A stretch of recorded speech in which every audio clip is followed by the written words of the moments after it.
The Silent Sea, Part 2. From the cycle The Northern Wars, Winter, 1807 to 1808. The sea after battle has a silence of its own, like a church after a funeral, when the air has learned to sit still. The Valiant limped south under patched canvas, spars trussed with rope like splints, men speaking in half voices, as if noise might recall the enemy. Snow lay in seams the sun could not reach. We had left La Roche somewhere behind the horizon, which is the same as saying we had left him everywhere. Harcourt had the watch at dawn, a paler darkness. The storm had drained itself and left a calm that looked tender and was merely tired. He walked the deck with that quiet gait that made sailors try harder without knowing why. The crew repaired what could be persuaded to be whole. Dr. Wren moved among them, distributing vinegar, willow bark, and patience. Captain Godwin appeared rarely, and when he did, spoke in the voice of arithmetic. Only his eyes suggested that sleep came to him in installments and charged interest. They were 3 days south of the receding pack when the masthead hailed a sloop of war, British rig, beating up on a winter wind, with a confidence Harcourt envied. She ran up the white ensign, then a string of bunting that spelt the Valiant's name and business. "Dispatches," said Harcourt, "or questions disguised as kindness." Godwin came on deck and stood a moment gazing north, then turned his attention like a blade. "Bring her to lee. We will not stand here and advertise our wounds." The sloop answered, nimble, and sent a boat. The Admiralty courier, cheeks rasped by cold and boredom, came aboard with a leather packet and a board bow. "For the captain," he said, with that studied incivility of minor officials who enjoy not quite causing offense. Godwin took the packet but did not open it immediately. He gave the courier a tour an inch long, sick berth, shot holes, repairs made with rope and stubbornness, and said in a voice that counted, "You will report that La Roche has not found us wanting. Also report the ice less cooperative than rumor." "Aye," the courier said, managing to make the syllable sound like a shrug. "There's a second note within, sir, sealed red." Red was the color of private matters in public offices. Godwin's mouth grew interesting. He dismissed the courier and went below. Harcourt returned to the business of keeping a wounded ship from behaving like a wounded animal. He felt a steadying hand on his elbow. Wren, spectacles fogged, smiling the way a man smiles when humor is the last medicine and the only one to hand. "You look as if you're waiting to be told a secret," Wren said. "I am," Harcourt said. "I cannot decide if I want it." From the private log of Lieutenant Samuel Harcourt, December 18th, 1807, somewhere between water and weather, a sloop found us with dispatches. The captain received them without triumph, as if each letter might be a debt collector. He has been both brilliant and, what is the right word that is not mutinous, uneasy. He walks the ship as a man checks doors in a house he suspects of ghosts. There's talk in the lower deck that Finch, hanged, had friends. Of course he did. Men like Finch cultivate a crop of favors and then harvest. Collier works hard, which I consider either rehabilitation or confession. I will invest in him again and pretend to be surprised if the rate of return is poor. The French will say they fought us to a draw. I will say the ice fought us both, and will not be contradicted by anyone who lived through it. That night Harcourt was called to the great cabin. Godwin had the leather packet open. Wax lay in a red coin on the desk. Charts were spread like arguments. Godwin had not lit all the lamps. The smallness of the light seemed deliberate, as if generosity towards flame would encourage the cold. "You will read this," Godwin said, tone mild in the way a knife is mild, "and you will tell me if I am mad." Harcourt read. The first sheet was the expected Admiralty letter. Commendations worded like accusations. Accusations worded like advice. The second was the red-sealed note. It was short, written in a hand that wanted to be elegant, and had been hurried into legibility. "To Captain Elias Godwin, HMS Valiant, by direction of the Lords of the Admiralty. You will continue northward to ascertain French intentions. You will avoid decisive engagement unless opportunity of conspicuous advantage arises. In the event of adversary being superior in force, you will not hazard the king's ship, but you will make such dispositions as shall encourage enemy presumption to act upon their own arrogance. If taken, you will deliver up Blue Packet K without resistance, it being judged advantageous that said intelligence be made known to French command by indirect means. God save the king." Harcourt read it again. "Encourage enemy presumption. Deliver up Blue Packet K. To be designed for failure is a wound with strange edges." He raised his eyes to Godwin. The captain's own were calm and furious. "You see," Godwin said softly, "they bid me be brave and then pluck the sinew." "It is politics," Harcourt said, which is a word sailors use when they mean wickedness properly dressed. Godwin stared past him to the bulkhead where the lamp made a reluctant moth of light. "The packet," he said, "is in my keeping. I did not deliver it because I did not intend to be taken. I do not intend it now. But I asked myself, Mr. Harcourt, would they praise me louder if I handed over the king's bait and called that obedience?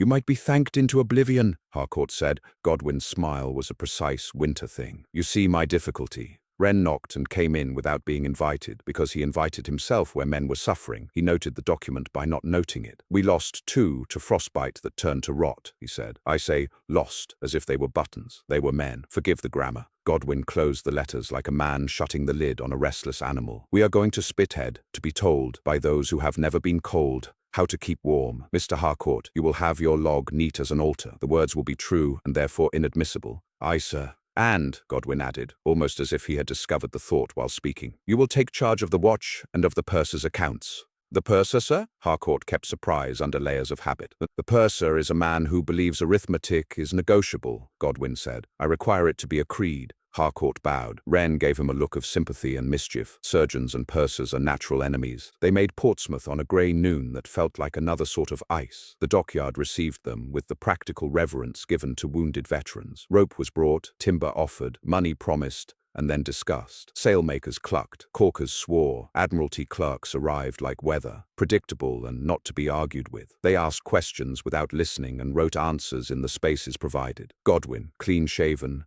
hair obedient, coat immaculate, became a figure of grace and danger in committee rooms. Harcourt saw him perform the waltz of deference and disdain that senior officers dance in London's mind. Wren went to the naval hospital for supplies, for gossip, and to minister to those the sea had not finished with. Harcourt's days were a liturgy: watch bills, requisitions, repairs, tempering the crew's appetite for shore with the Navy's idea of discipline. He wrote his log with attention sharpened by the knowledge that one sentence out of joint can end a career. On the 3rd day, a letter arrived for Harcourt under the dockyard's indifferent eye. The hand was unfamiliar, the sealing wax cheap, the paper decent but not rich. He turned it over twice with unreasonable caution, and then went to his small cabin as if seeking a confessional. He broke the seal. Mr. Harcourt, we have not met, and I must ask your pardon for a liberty. I work among papers that concern His Majesty's ships in ways that do not always flatter His Majesty's officers. I have read your name too often in marginalia that treat bravery as if it were a commodity to be issued and retrieved. I write to warn you that a memorandum has gone round, informal of course, that suggests the late action in the north was designed to prove a proposition about the enemy's appetite. In common speech, you were bait. I thought you knew. I feared you did not. I will not sign my name. I am not brave in that way, but you may know me by a mark. I underline adverbs,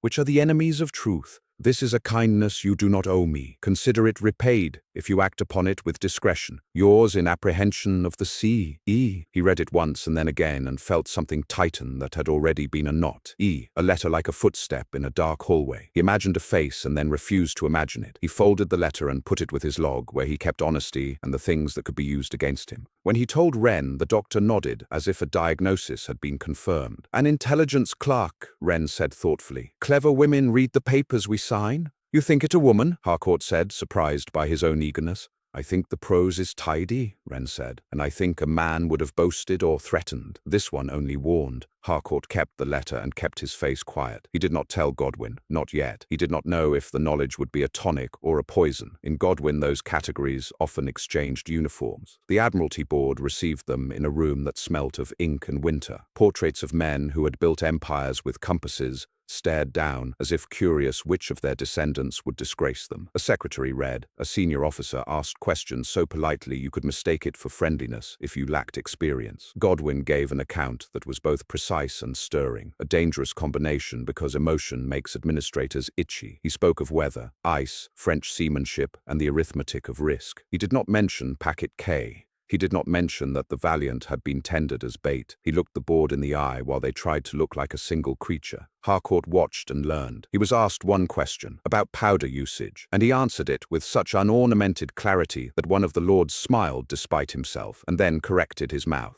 When it was done, they were told what such boards always tell officers who have done difficult things with incomplete success, that they were commended, that they were to remain available, that their experience was invaluable, that they would be sent again when circumstances permitted, which is to say, wait and do not ask who is playing chess. As they left, an undersecretary with a face like a tidy ledger slipped Harcourt a folded paper with the absent-minded aplomb of a man adjusting a cuff. Harcourt opened it in the corridor with that same unreasonable caution. Inside, a single line in that tidy hand he already knew. The blue packet K was printed twice. One goes north, one does not. He looked up. The undersecretary was gone the way small gods go, back into furniture. Back aboard, repairs went on like prayer. New topsails, new main yard, scoured guns, cleaned decks that still kept the memory of men. Godwin stayed away from the wardroom. Officers are not obliged to be sociable when their souls are busy. He stood long at the stern windows, reading whatever horizon a dockyard provides. Masts and warehouses, gulls, a muddle of rope like somebody else's hair. Harcourt and Wren shared quiet food by the galley, less because the food was good than because it was not a committee room. Collier came and asked careful questions about gunnery and the management of men. Harcourt answered the first and gave the second back to him to test like a rope. Tell them the truth when you can afford it. When you cannot, tell them hope and make sure it arrives. In the dark hours before dawn, Harcourt returned to the great cabin with a key he did not strictly possess. The packet K had gone from a curiosity to a weight. The note from E balanced it like a scale's other pan. He told himself he would only look at the outside of the thing. He told himself he was protecting Godwin as much as himself. Men say many reasonable things when they are about to do something forbidden. The drawer yielded. The packet lay wrapped in blue paper, with a seal that made a tidy O of red. Another packet lay beside it. Blue, the same. The seal the same. He touched both with one fingertip, as if feeling a child's brow for fever. Twins, one to go north, one not to go north. Which was which? The admirals had not forgotten the arts of misdirection they learned at school. He left them untouched. He was not a thief. He replaced the key where it did not belong and went out to the quarterdeck where cold air washed away the last heat of decision. He found Wren there, awake because compassion is an insomnia. You are walking like a man who has not made up his mind, Wren said. I have made it up, Harcourt said. I intend to keep it made. Excellent, Wren said. Remember that intentions are a currency that devalues in weather. When orders came, they did not arrive with trumpet or ceremony. They came folded under a clerk's indifference. The Valiant was to be laid up for refit beyond what a winter dockyard could do quickly. Captain Godwin was to consult with the hydrographer on northern charts, a post that meant do not go far. Lieutenant Harcourt was to remain attached to Godwin as first lieutenant and to oversee the taking up of men for a newly fitted frigate, named to be supplied, destined for further reconnaissance north at a time to be determined. Admirals do not call it destiny, they call it scheduling. Godwin received this with that placid fury Harcourt had learned to respect. They will put me in a classroom and give me a chalk, he said, and they will say, Captain, draw us a safe passage through malice. You will draw it, Wren said, and you will hate them for asking. Godwin looked at him with genuine affection. Doctor, if you were a priest, men would keep their sins clean. That afternoon, Godwin took Harcourt to the hydrographer's office, a place of charts, globes, and men who thought in lines and numbers. On the wall hung a draft map of the very ice fields Harcourt had paid to learn. He stood before it and had the odd sensation of looking at his own scars from the outside. A young clerk, ink on his fingers, brightness in his eyes, said, We have reports of Danish traders using the ice edge to run munitions east. The French pay in sugar and promises. There is some talk of Baltic neutrality fraying. Neutrality is a coat, Godwin said. One turns it when the weather changes. They left with 3 copies of the same map and 5 different instructions disguised as kindness. Outside, the sky had the color of pewter, and the gulls spoke the language of complaint. Sir, Harcourt said, keeping his voice low, do you intend to disoblige them? Godwin smiled without showing teeth. I intend to obey in such a way that they regret having given the order. Letter never sent. From Lieutenant Samuel Harcourt, December 28. I have received a letter from a person who does not sign their name and yet writes as if they know me. If this is madness, it is a considerate kind. If it is a trap, it is one set by a clever hand. I find I am thinking about the manner of the words more than their content. This is because the content confirms what we suspected, that there is a theatre above the waterline in which officers move as furniture. I would like to live a small life where men only ask the weather of me. Instead, I am being taught politics in winter. I hope you are warm. I hope, more, that you are real. S.H. Reply, unsent, but written, somewhere in London, by E. January 1st. Mr. Harcourt, I ought not to write again. One letter is a trespass, a second is a habit. But I must tell you that your name appears in a new memorandum with the phrase, reliable in truth. It is a compliment meant as a leash. If you cannot be dissuaded from honesty, they will make you useful to their tidy lies. I underline not because it is the only word that prevents calamity. E. The new year entered the dockyard with all the optimism of a debt. The Valiant was hauled and propped. She looked indignant and relieved. The men, their wages at last something more than conjecture, grew louder. Harcourt walked among them and issued small mercies that cost him nothing and saved him something. A day, a temper, a beating that would have required paperwork. Collier brought him a piece of intelligence with the air of a cat placing a mouse on a doorstep. "Sir," he said, "the signal books, the old set, have been copied, not by our yeoman, by someone who had the key." Harcourt did not immediately accuse the boy of planting the information for the satisfaction of revealing it. He listened. The key to the signal chest had been checked out to the captain. The captain had handed it to Mr. Green, the master's mate, for an hour. Mr. Green swore he returned it. The clerk who wrote down these transactions had a gambling debt and a suspiciously new coat. "You have the talent," Harcourt said, "of finding threads in fog." "I have the appetite to please you, sir," Collier said, unwise enough to be frank. "Be careful," Harcourt said gently. "What you think pleases me." He took the matter to Godwin, with the caution due to a man balanced on a narrow roof. Godwin listened and said, "Green is useful. Hang him later," as if scheduling a repair. Then, after a pause in which even the ship's clock seemed uncertain, "Do nothing yet. Men are easier to read when they think no one is reading." That night Harcourt returned to the great cabin with a sense he had become his own shadow. Godwin was there, awake, the blue packets on the desk like a riddle. "They sent us duplicates," Godwin said without preface. "The one that went north with us last season, and the one meant to go north this. They are not the same." He broke the seal on the one marked for future issue, and for a moment Harcourt felt all the air leave the room, as from a punctured lung. Within, a neat stack of letters in French, addressed to Commodore Laroche, written in a script that took pains to be generic. They were forgery made to be believed and to be disbelieved in equal measure. They spoke of supply shortages, of disaffection in British crews, of a captain, Elias Godwin, to be provoked because he would chase injury like a red handkerchief. Godwin let Harcourt read until the room returned. "You see," he said softly, "they do not just allow betrayal, they intend to sponsor it." "It is a trap for Laroche," Harcourt said, "and for you." "And for you," Godwin said, almost kindly, "because when this packet is found on a French table, someone must be blamed for leaving it there." "Sir," Harcourt said, and this time insubordination tasted like truth, "we cannot carry this north and pretend we do not know its purpose." "No," Godwin said, "we must carry it, and we must not serve it." Before Harcourt could answer, a knock came that was a blow. The master entered, pale enough to be his own shroud. "Signal from the outer road, sir? A cutter seeks you with urgency. She flies the senior officer's pendant, and a private signal we do not know." Godwin stood. He looked down at the open packet, then at Harcourt. "Close it," he said. "Put the seal in your pocket. Take the blame later." They went up. The night was a sheet of iron. The cutter lay like an ink stroke against it. She sent a boat that came like a thought. From it stepped a short man with a face like burned pastry. He bowed and produced another sealed note. "For the captain," he said, and then, with an insolence so well-bred it felt like affection, "and for Mr. Harcourt." Harcourt took the second seal, broke it with a steadier hand than his heart deserved, and read, "To Lieutenant Harcourt, it is believed your captain suffers an impediment to judgment arising from recent exertions. You will observe, and, should circumstances require, you will assume responsibility for the safety of His Majesty's ship. A court of inquiry has been convened in anticipation.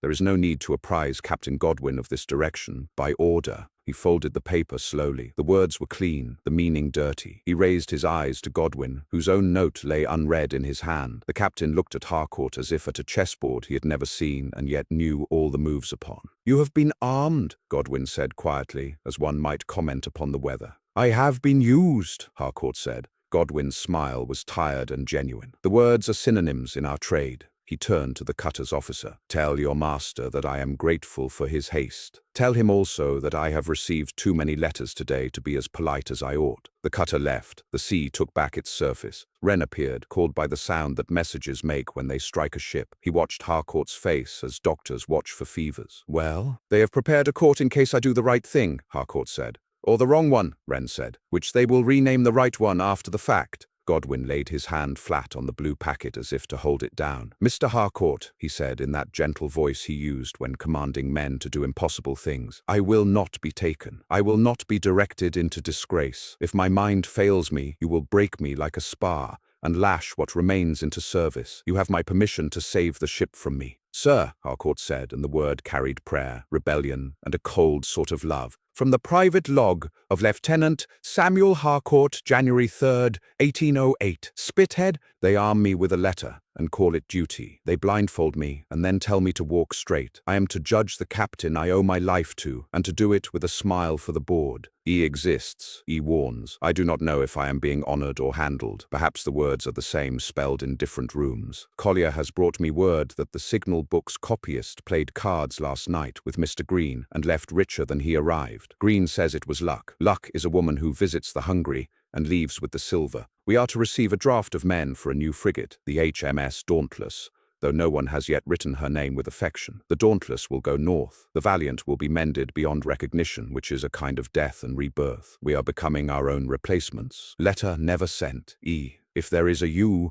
I have been instructed to betray the man I serve, and told it is nobility. I will not. I will obey the ship and the men. If I err, I hope to err where honor is cheap and lives are dear. If you can contrive to send me truth, as if it were gossip, I will read it. Essuechi, the cliff broke at twilight. Those hours when men believe themselves exhausted and the world finds a reserve. The signal midshipman came with a face like an empty plate. Sir, private lanterns on the dockhead, hooded, unhooded. Pattern resembles French rendezvous code. Harcourt and Godwin went to the taffrail. Across the dull water, against the shape of England itself, a lantern spoke in threes and twos, and silence. It was answered, from within the dockyard, by a dimmer light, as if guilt must be economical. Who? Harcourt said softly. Our own, Godwin said, so calm the words hardly disturbed the air. There is no enemy more efficient. A shoreboat, oars muffled, moved from the dockhead towards the Valiant's moorings. It kept to the shadow of anchored hulks, as if using old ships for alibis. On its stern, beneath a tarpaulin, lay a chest the size and color of the blue packet writ larger. Stand by, Godwin said, voice barely above the hum of rope. No noise, Marines to the waist. Mr. Harcourt. Here, Harcourt said. Catch them, Godwin said. Without scaring the fish, they waited. The boat came like a decision already made by someone else. Harcourt counted, because counting steadies the hands. The Marines were shadows with purpose. Wren stood near with his apothecary's bag. Medicine is a form of war. At the last moment the boat veered, not to the Valiant, but to the adjacent hulk where stores had been shifted. Hands reached up, hands reached down. The chest passed like sacrament. Now, Godwin said. They went like night becoming day. The Marines took the boat without rhetoric. The men in it fought with the heartbreaking courage of the unimportant. One went overboard with a tidy splash and did not come up. Another raised a knife and found a musket butt more persuasive. The chest thumped onto the hulk's deck and slid. Harcourt reached it before its mind was made up. He laid his hand on the lid and felt cold through wood. Open it, Godwin said. They broke the hasp and lifted. Inside, signal books, duplicated, charts marked with lanes that did not officially exist, and atop these, ridiculously domestic, a sealed letter addressed, in an ordinary,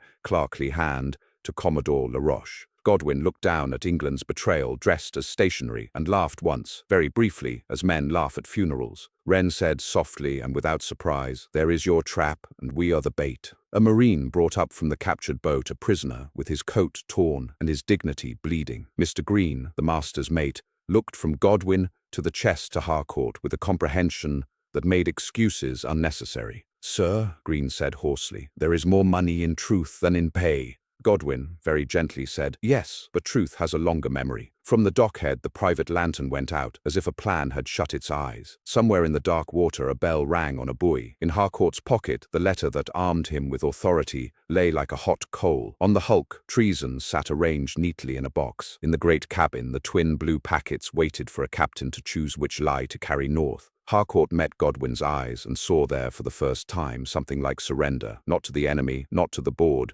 but to the arithmetic that says a ship cannot sail two courses at once. "Mr. Harcourt," Godwin said, voice very calm, "you will take charge of these materials and you will put them where even an Admiralty could not find them by accident." "Aye, sir," Harcourt said. He did not yet know where that was. He knew only that he would. "And then," Godwin added, "you will sleep, because tomorrow we wake to Dauntless." The men took the chest. The prisoners went below. The water resumed, pretending to be innocent. Harcourt stood a moment longer, the cold making a tidy inventory of his bones. In his mind, E's tidy hand underlined a single word. Not, he would not betray his captain. He would not deliver treason tidy to an enemy. He would not let the board decide which of his loyalties was fashionable. Behind them, in the cabin they would soon leave, two identical packets lay waiting like the beginning of a game. Ahead, in the dark, a cutter raised her hooded lantern and gave 1, 2, 3 quick winks, the French code sent from an English hand.